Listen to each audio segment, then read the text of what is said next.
need a high-end designer or a lot of money to get a luxe look. Be your own interior designer. This is Affordable Interior Design, the podcast. Here's your host, Betsy Helmuth.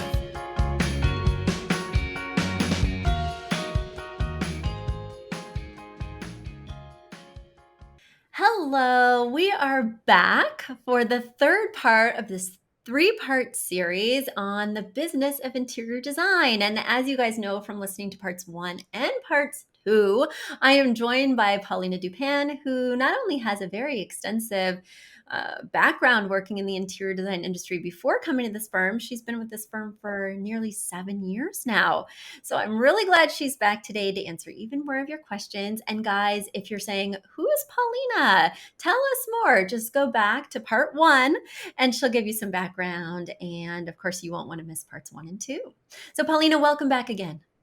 Thank you. Hi. Hi, Betsy. Thanks for having me again. Of course. Well, we are overflowing over here with business questions that have come in. So I'll let you read the first one. How's that? Yes, let's start. So the first question comes in from Lisa, located in Brooklyn. When designing for clients, how do you make sure to meet their budget? I can imagine it would be very easy to get carried away and go way over. Do you want me to go first? You go first. Yeah. Yeah. So budget is very important. I think all of us start with the budget. You want to make sure that you know how much they want to spend, and I always try not to go over it. Unless there's like a piece that I really, really love and I really want them to see it, I'll give it to them as a choice. But I always look for the pieces that are the most important first, right? So like I pick large pieces like a sofa or sectional or something that I know will be the most important. And then I spend a good amount of my budget there. So I know that I want them to have a sofa that is not from Wayfair or Overstock, right? I want it to be from a nice store. So I know I will spend more money on their sofa. I also know I will spend more money on this beautiful piece of art that they requested that goes above the sofa. So I will spend more money on those main pieces, and then from my leftover budget, I will do the smaller pieces like side tables, right? Maybe a rug can be cheaper because they have kids and a dog, so that's where you can save money. So I would say spend your money on the big pieces first, and then buy the cheaper pieces for the leftover budget. Yeah, and I think staying in budget is so important. I do the exact same thing Paulina does in terms of, I'll stay within budget. I'll make sure everything is right where it needs to be. We also have to think about shipping and tax. And those are things that are too complicated for me to be thinking about when I'm designing, because I don't know their zip code, what's their sales tax in that particular area. So I try and always go under their budget. So that way, when they add on the sales tax and shipping, it'll be right at that number. And I make sure to point that out at the end of my presentation. But if there's something I want to show the client, I'll make it an option 2 or option 3. I'm not going to build in that expensive option into the primary list and have it factor into my budget when it's just a splurge. That could be fun, but I don't know if they, will be willing to go there with me. I also think it's important to think about those priority pieces. And, definitely a sofa or sectional is a priority piece. But there may be other priorities that you don't personally have, but that the client has. So every now and again, I'll have a client who works from home, has a very stressful, intense job, and I want them to have a big executive desk, something expensive with drawers. That for them is going to be very important, whereas a different client, the desk is not as big of a deal. So I don't just by default assume that this item is a priority. I make sure and ask, what are the priority functions in here? What do you want to do? And then that first or second priority function that they share, I know I need to spend more money there. Also, there's certain items that just are going to be more money. Bar cabinets are very expensive. Hutches in dining rooms are very expensive. I can find you an affordable table, but a hutch, we're going to have to splurge a little bit. Dressers, you're not going to find a good quality dresser for under $800 in my opinion. So there's things that just by their very nature need that extra allocation of funds. And I will start there, just like Paulina did. Let's head to our next question coming from Austin, Texas. Fred is writing, are there any furniture stores or companies that you've had really bad experiences with that you would never want to work with again? What is the best way to avoid these companies beforehand? So, Fred, I don't want to throw any companies under the bus here on the podcast because, I have a limited range of experiences with them.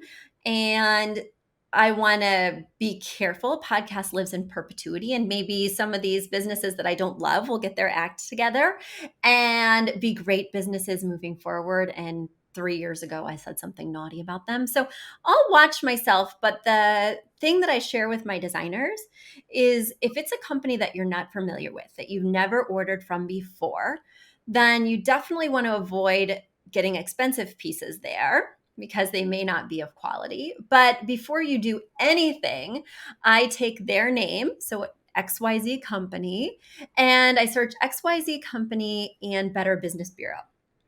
XYZ Company reviews. I need to see what people are saying about this company. I need to see if it's reputable. There have definitely been instances where I have recommended a piece that was really unique from a store I didn't know that much about.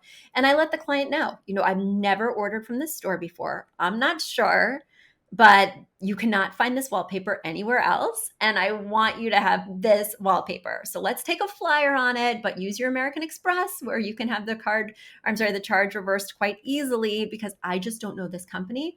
And also, if you don't feel willing to take this leap with me, then I'll find you a different option. But I had to show you this wallpaper.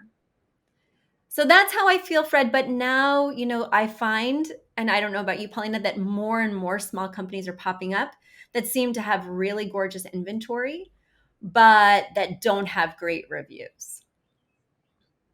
I would also add, if something just sounds too good to be true, it probably is. So if you see a company that sells like really beautiful pieces and you can tell that from the pictures that they're super high quality and very unique, and the price tag does not reflect what you're seeing, I would probably stay away from that brand. That's really smart. Yeah. Yeah, because we'll have seen comparable cabinets, comparable dining tables, and this is a third of the price and it's so much cooler looking. What's the catch? And there is a catch, especially during these times of supply chain issues. Nobody's getting a deal at this moment in time. So you do want to be very careful. All right, Paulina, you got our next question? Yes, our next question is from Virginia. And Virginia is asking, my dream is to become an interior designer. I have no background or experience in it, but I have been watching webinars and HGTV. My question is, how did you find confidence to start? Do you all have a degree in interior design? Do you have experience prior to working for yourself? Where should I begin? Paulina, do you want to start there or you want me to go? Yes, I can start, of course. So I think we all come from different backgrounds. I do have an education in interior design, and some of the designers that work in our company do. Some people don't, but I think you need some sort of education, right, in that field. If it's a course or a college degree, it's totally up to you and depends on what you want to do. And we kind of touched on that question before in our previous episodes, but I think it just depends what you want to do. You still need some education, but it depends on what you want to do with your degree. What do you think, Betsy? Yeah, and definitely I think that webinars, depending on whose webinar, so that's kind of an open statement that I'm not sure exactly what education you're getting from those. But I will warn that HGTV, as most of us know, is not representative of how design actually works. And I fell in love with interior design by watching shows while you were out trading spaces. That was sort of my HGTV back in the day. And I was in for a rude awakening when I went to work at a large firm and I was like, wait, This takes 6 to 12 months. This isn't going to happen overnight. The handyman team isn't just at our beck and call for a week, camped out in the front yard. Wait, they have other projects and they've got to come back? What? So I must say, I actually built my firm to most closely represent and interpret the HGTV timeline. Like, we design quickly from the day we meet our clients to the day we present. The final presentation is 2 weeks. But the actual implementation of that design, which at our firm we mostly stay out of, getting the handyman, getting the wallpaper installed, getting the paint applied, making sure that you sample first. All of those steps are really on the client at our firm, because those were steps I didn't particularly enjoy. I really enjoyed that fast process. So think about how you want to work with clients, what types of clients you want to work with. And again, there is that quiz at uploftinteriordesignacademy.com. It all goes back to what Paulina says. What's the ultimate goal? What type of designer do you want to be? If you want to work with high-end clients, going shopping, building custom furniture from scratch, in my opinion, you need that more traditional education. If you want to work with clients in their home, shopping, retail, I don't think that traditional education is going to get you there. And I've hired lots of designers who've had that background, and they don't know the first thing about standard sizes of rugs, about shopping at Pottery Barn, about what lengths of window treatments you can expect in terms of blinds and drapes. And I have to re-educate them all over again, which is why I created the Academy. You asked also about confidence. And I'd say this is the number one issue that I come up against with people who are new to the field, is that maybe they do have some education, but they just are still scared. Or maybe they've already started taking clients, but they don't feel like they have that foundation of education. My answer is that you absolutely need both. You can go to as much school as you want, undergrad, graduate program, supplementary courses and webinars, and you are not going to feel confident until you take your first client. And then you take your second client. And then you apply what you've learned in real life circumstances. I actually went the other way around, right? So I took lots of clients before I had a foundation of education, and I learned at the School of Hard Knocks. I was like, oh my gosh, I need to remeasure for that rug. Oh gosh, what am I going to do to get a light fixture in here when there's no electric in the ceiling? Let me run to my friends, my fellow interns at the high-end firm where I was working. I had to reverse engineer my education, and that did not make me feel confident. So in my opinion, you need both. Education first, but don't overeducate yourself. So many people hide behind extra degrees, extra courses. If only I knew that, I would feel ready. And that is absolutely false. You need some education, and then you need to immediately apply it. We are not brain surgeons here. We are not rocket scientists. But if you're a brain surgeon and only ever read about the surgery and never actually did the surgery, I don't think you'd feel confident. And you could read about it for decades, and I still think you'd be missing that piece. And while I am not a surgeon, I feel like the same applies to interior design. What do you think, Paulina? You train all of our new designers.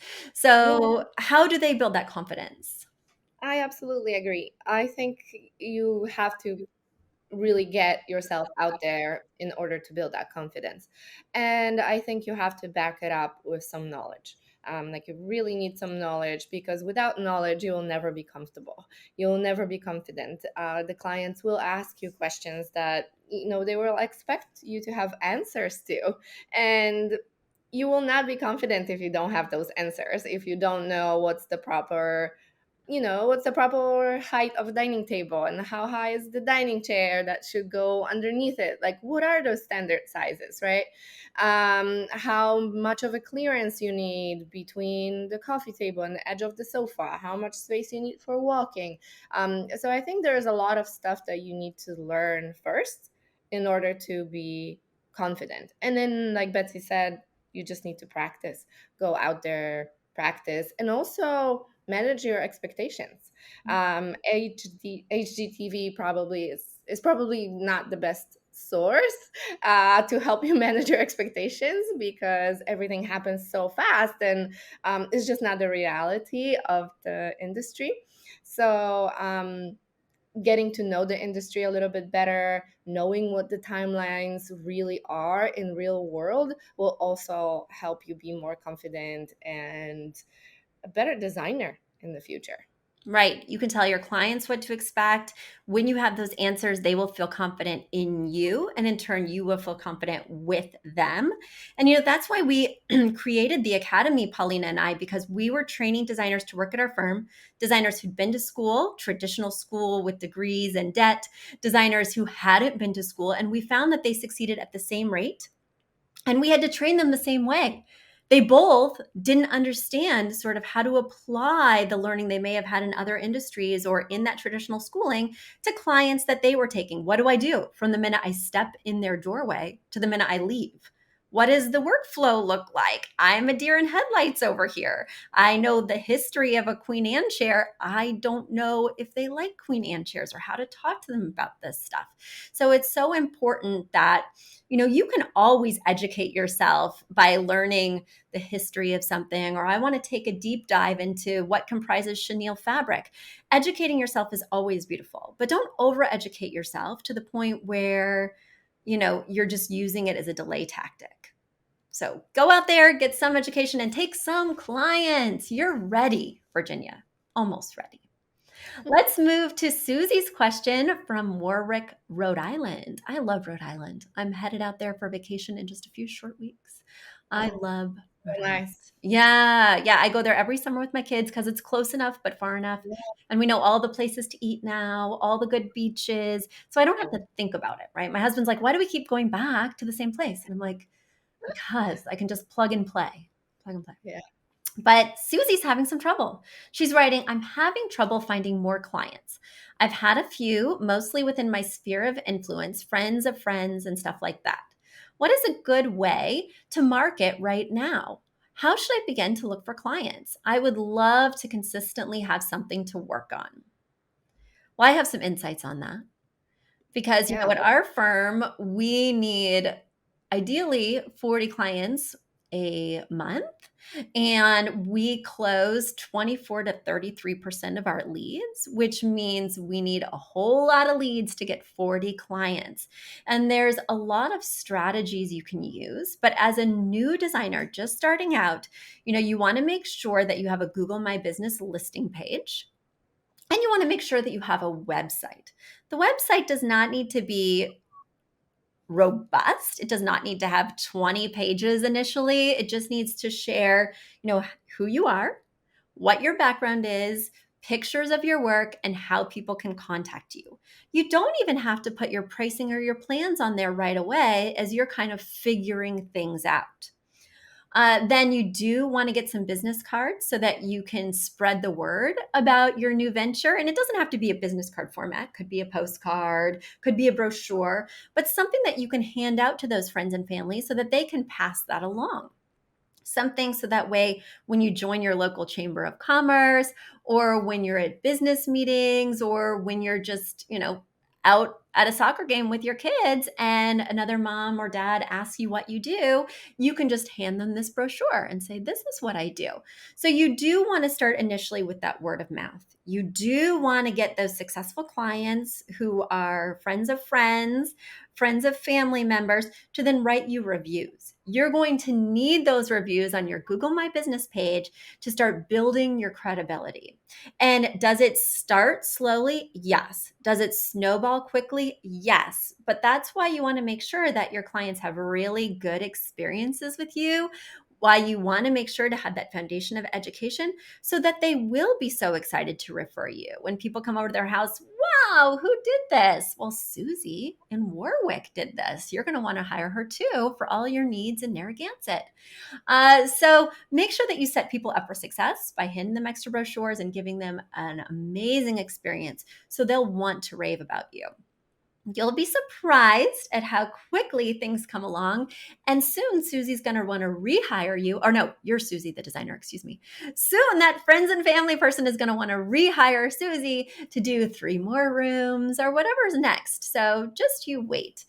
But Paulina, you probably have the highest ratio of return clients at our firm. Everybody wants to work with Paulina again and again. So what's your secret to building that tight relationship where they're coming back to you and referring you? Well, first of all, that I didn't know that. That's great to hear. Uh, but I love my return clients. So it's really nice to be able to work with somebody that you've already established a good connection with, that you've already worked with, they already trust you. It's like you can skip one step working with that person again. And I think that really connecting with your client and meeting their expectation is the key to having them as a return client.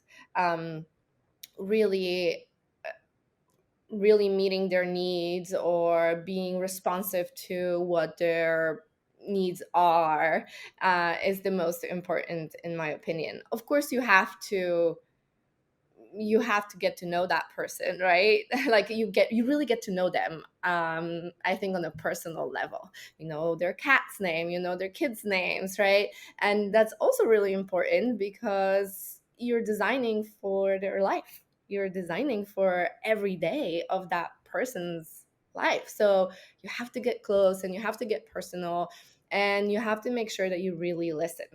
And if you really listen, you'll hear a lot. You will hear more than what they just say, right? And I think that's the secret, maybe, to just Mm. having a return client. So doing a good job, being responsive, and then reading between the lines. Well, and I think that listening is so important because not just are you gleaning a lot of information, but they're feeling like you're hearing them. They're feeling understood by you because you're so plugged in. And if you can repeat back their kids' names, right, the next time that you show up, how did Jeannie like her playroom? How is it working out with Leroy, your new dog? They are really going to feel like there's a tight personal connection.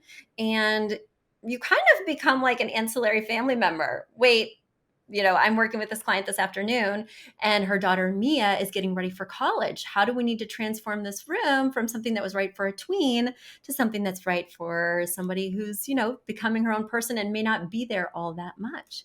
It's just so nice to be interwoven in all their lives events. And it's very rewarding for me as a designer. Let's do a lightning round with this last question because I do have a follow-up call with my dear client, Mia's mom, Elaine, in just a few short minutes. So, Paulina, you want to read this one?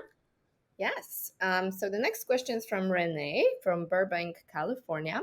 How do you learn to design in a style that is not your own? I am starting my own business and want to appeal to lots of different clients, but I only enjoy designing modern farmhouse. Do I need to change, or should I do what I love and wait for the perfect clients to find me? Whew, that's a tough one. Whoa. Well, first, the modern farmhouse. It's so popular. It's a very popular style. It's been popular for a while now. I don't know. I think again, it's a very personal decision because you don't really have to appeal, I think, to general public. Like if this is your style, I think you can just, one way to go is to really build a business around your style. And there's plenty of companies that build their businesses. And actually, this is the more traditional way of working as an interior designer, that you have your own aesthetic and your own style, and people come to you because they really enjoy your aesthetic and your style. So one way to go is just embrace your style and go for it and be modern farmhouse interior design firm. But another way to go is to know to design in more styles. However, that could be a little bit more tricky, right? Because then you really have to get to know all the styles that are out there. So we're again maybe going back a little bit to the education portion. You might have to learn, you might take a deep dive, like what is traditional interior, right? Like how does it look like, what does it entail, like what are the rules? There are rules. Mhm, mhm. What are the rules? What is modern, what's contemporary? Like there is a lot of different styles. People blend their styles, people are eclectic. So I think if you're not I don't know, if you're not comfortable with it, but you love your modern farmhouse, just stick with it. Just go for it. I would warn that modern farmhouse is a little bit trendy right now. As Paulina mentioned, it's been around for a while. If you're looking at places like Studio McGee, who really dig in deep to modern farmhouse. But I would worry personally as a designer that design style is probably going to be out in a couple of years. And so you want to make sure that the design style you love is going to have longevity. I think it's a great idea to maybe focus on the modern component of that rather than linking it with farmhouse, or the farmhouse component of that and focus more on those rustic spaces and eliminate the modern. But I think, just like Paulina said, honing in on traditional or a style that's more all encompassing will give you more to play with rather than make you obsolete when the trend is over. And I do feel like the modern farmhouse trend is nearly over. Just looking in my crystal ball, just saying. And so I want you to be malleable and flexible enough that it doesn't completely wipe out your personal fan base. Well, everyone, I'm so glad that you wrote in with all these delicious business questions. And I'm so glad that Paulina was able to join me to answer them.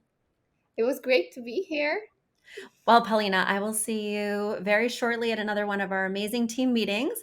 But until that time, thank you for being our guest. And guys, thank you for listening. If you have questions, business related, design related, whatever, send them to affordableinteriordesign.com/podcast.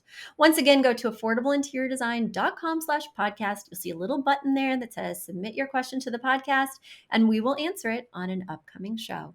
Until then, bye. Bye. A big thank you to Aton and the Embassy, who wrote our theme song. A shout out to Catherine Heller, who owns the podcast shop and is our editor extraordinaire. We also want to thank Ginny Sunasan and her team at the Savvy Podcast Agency for their help with our social, our YouTube channel, and so much more.